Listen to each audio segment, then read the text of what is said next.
Bonjour Nicolas Collin, tu es cofondateur de la plateforme d'accompagnement pour des entrepreneurs The Family. Est-ce que tu peux nous dire quelques mots sur le rôle précis de The Family et pourquoi vous êtes ici présent au WeShareFest aujourd'hui? The Family, c'est une entreprise qui fait grandir un portefeuille de participation. Donc on s'associe avec des entrepreneurs, idéalement très tôt dans leur démarche, c'est-à-dire à l'amorçage de leur entreprise. On déploie pour eux toute une infrastructure qu'on a fait grandir depuis 2 ans et qui leur permet d'être mieux armés pour affronter un certain nombre de problèmes ou de difficultés qu'ils rencontrent dans un écosystème comme celui de Paris où c'est quand même très compliqué de faire grandir des startups. Donc on leur facilite la tâche et on fait en sorte que dans The Family on puisse aller plus vite, on puisse se développer plus grand que si on est à l'extérieur de The Family.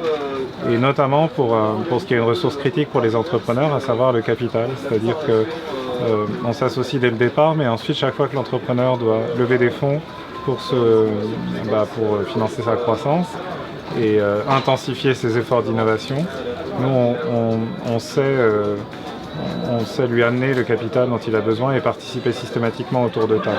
Quels sont tes espoirs et tes craintes vis-à-vis de la consommation collaborative? Comment tu abordes la consommation collaborative? La consommation collaborative, moi je pense qu'elle est représentative de la manière dont on consommera demain, c'est-à-dire on consomme plus seul ni fondu dans la masse, on consomme de façon active et éclairée en s'alliant avec les autres consommateurs pour en gros prendre des décisions ensemble. La principale menace, paradoxalement, c'est la pression extrême que ça fait peser sur les entreprises. C'est-à-dire face à des consommateurs comme ça, qui vont de plus en plus être habitués à consommer de façon collaborative, les entreprises elles vont encaisser le choc, certaines vont résister, survivre, reprendre l'initiative, apprendre à servir ces consommateurs plus exigeants et plus collaboratifs. Puis d'autres ne vont pas réussir à s'en sortir et même celles qui arriveront à s'en sortir, ce sera sous une pression constante parce que les consommateurs collaboratifs ils sont exigeants et ils obligent l'entreprise à être toujours plus innovante, toujours plus réactive. C'est pour ça d'ailleurs que c'est mieux d'enrôler les utilisateurs eux-mêmes dans la production du service.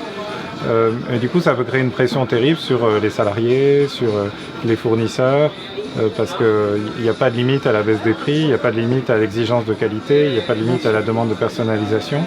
Et donc il faut arriver à tenir ce rapport de force et à concilier les intérêts de gens qui en fait sont les mêmes, c'est-à-dire on est consommateurs de plus en plus collaboratifs dans notre vie de consommateur, mais on est aussi salariés d'entreprises qui sont mises sous pression par ça.